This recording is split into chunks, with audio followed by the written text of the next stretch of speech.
Intern and Jay Stevens, watching documentaries so you don't have to. 104.7 The Cave. 104.7 The Cave, Mike the Intern, Jay Stevens, The Dark Side of the Stream, episode 250. This week was Jay's pick. It was a documentary series called Cocaine Quarterback Signal Caller for the Cartel. I don't know if you guys know this by now, but you're probably starting to see a picture of who Jay looks up to. And every time he comes up with this, oh my God, this guy, that was a great one. This is a great one. I mean, it's funny to me that this guy, in essence, when you tell me about your exploits in LA and all the scams and stuff that you were doing. And I was right in this guy's area. Redondo Beach, Manhattan Beach. Selling bootleg PlayStations and bootleg Kickstart. So, but the funny thing is even though one is gray area, and one is definitely black market. It's the same thing. That's what I'm saying. Same thing. I mean, and when I watch this thing, I kept being like, why does he always fall in love with these guys? Which again, I loved it.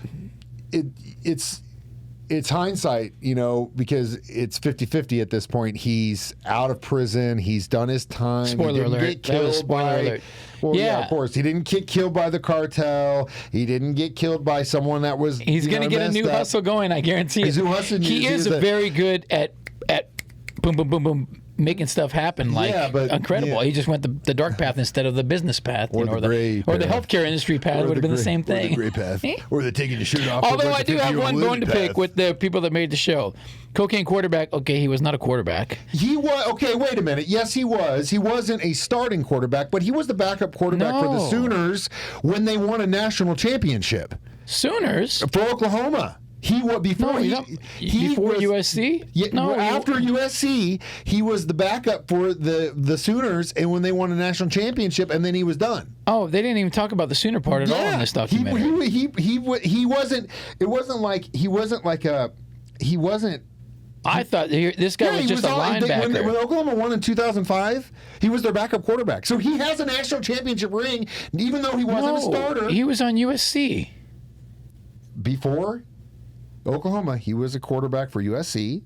After that, he transferred to Oklahoma, which didn't even hear any of this there. Guys can transfer. See, it's funny because we were talking about a completely other thing that's going on building-wise the other day, and someone goes, well, I was talking to Jay about it, and he was like, I didn't know anything about that. I was like, because Jay only hears about 50% of what you actually tell him.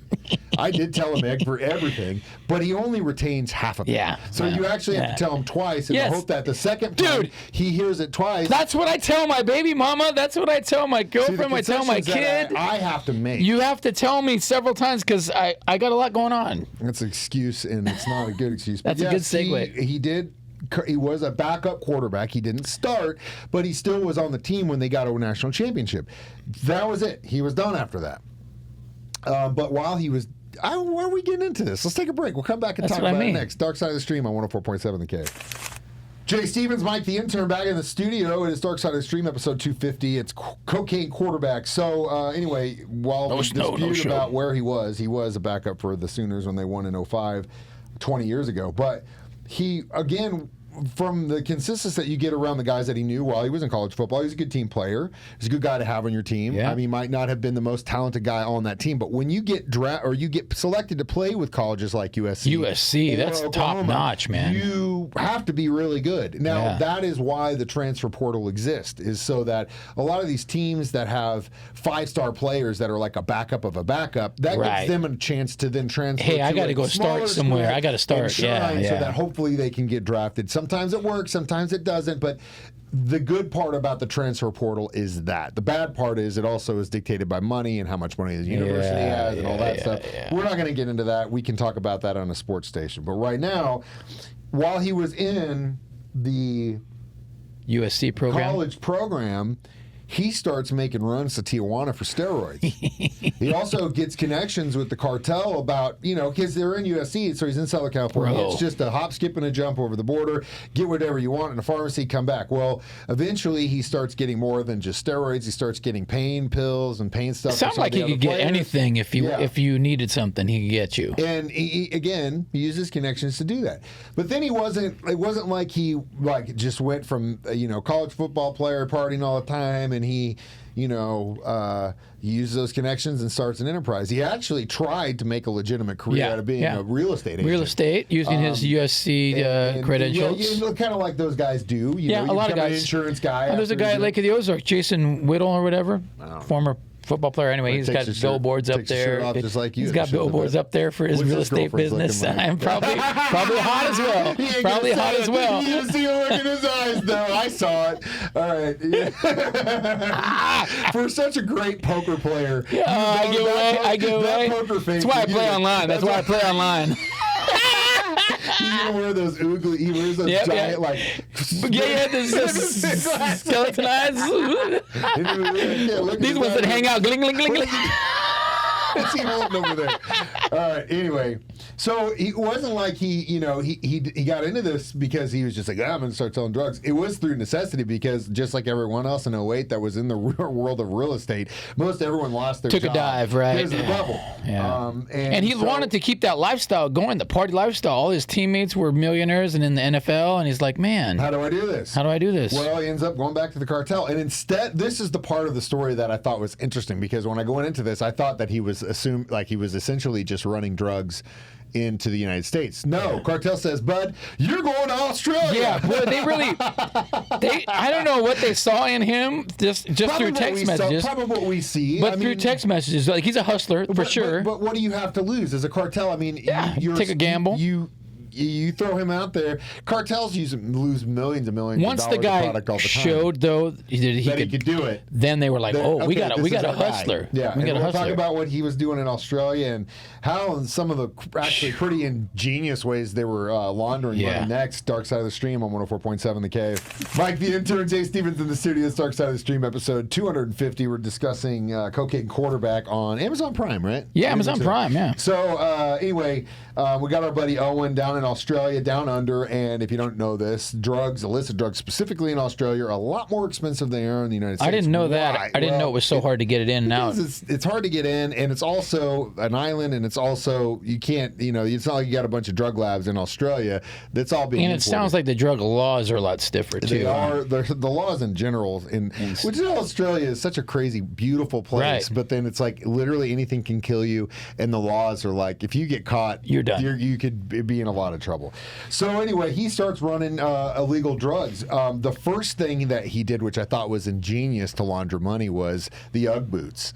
That's what I'm saying. This guy is a hustler. Those like furry Ugg boots were popular, so he goes, okay, I'm gonna stuff the soles of those with silver coins. Like anywhere from like $100,000 to $150,000 in the boots. Because he had millions in his apartment just stuffed in dishwasher closet. Like, what are you gonna do? What are you gonna do? How are you gonna launder it? And that's a problem when you're dealing in black market stuff, illicit drugs specifically. So does that for a while. But again, just like you've seen with Pablo Escobar, I mean, there are still like probably millions and millions of dollars buried all over Colombia outside of Bogota that they still have not found. Yeah. That's probably rotted away by now. But at a certain point, you can't, there's only so much you can do with that money, and that's why money laundering exists. Enter the character known as Robin Hood, who Robin Hood 702. kind of gave him away through Las Vegas in gambling to then really launder some money. Yeah, he says, I can go in there and I can buy a lot of chips. I'll launder your money. I'll donate some money to families that I win, and it sounded like a good hustle, and it started working. It worked for a couple of years, actually, because when as long as you don't go, the casinos are really more concerned with, are you cheating, or do you have some sort of edge that they don't know about? Can you count cards? That's their biggest concern. Yeah. So there are guys that that stream live that have been banned from casinos because they understand and they have the edge, and it is up to the casino to say we're a private business. You're not allowed here. We don't want your action. They say we don't want your action anymore. It should be the biggest red flag to me about the whole thing, but people just don't pay attention to those. Anyway, so as long as you were, and they were really smart about it. They didn't go in with millions. Yeah, it was like, maybe 50K here, 100K here. That's a lot of money, but in the world of Las Vegas, it's really not that much money. It's not uncommon to see that. Come in there. I mean, guys like Dana White will bet millions on one hand. So inevitably, for lack of more time, this goes on for a while. Inevitably, FBI clues in onto the whole operation. Well, and then one time the guy loses.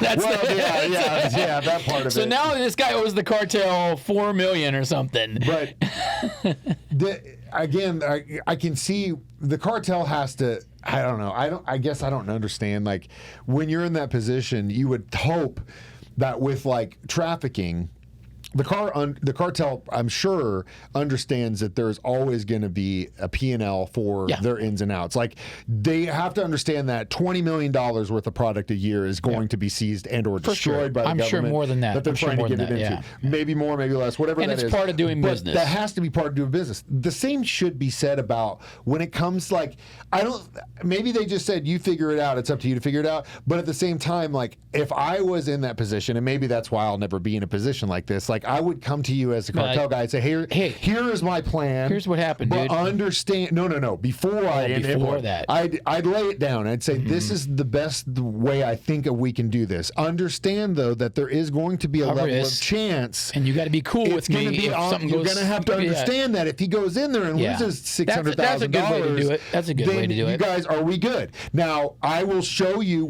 I'll lay out the books to show you that I'm not taking anything off top. Not cheating I'll you. be as clear cut as I possibly can about everything, and as long as you can show them the receipts, you would think that they'd be reasonable. Because communication is key in any business. Yeah. But especially in shady characters, as long as you communicate, you should be cool. But anyway. Long story short, he ended up deep in the hole with the cartel, and this dude probably could have got offed.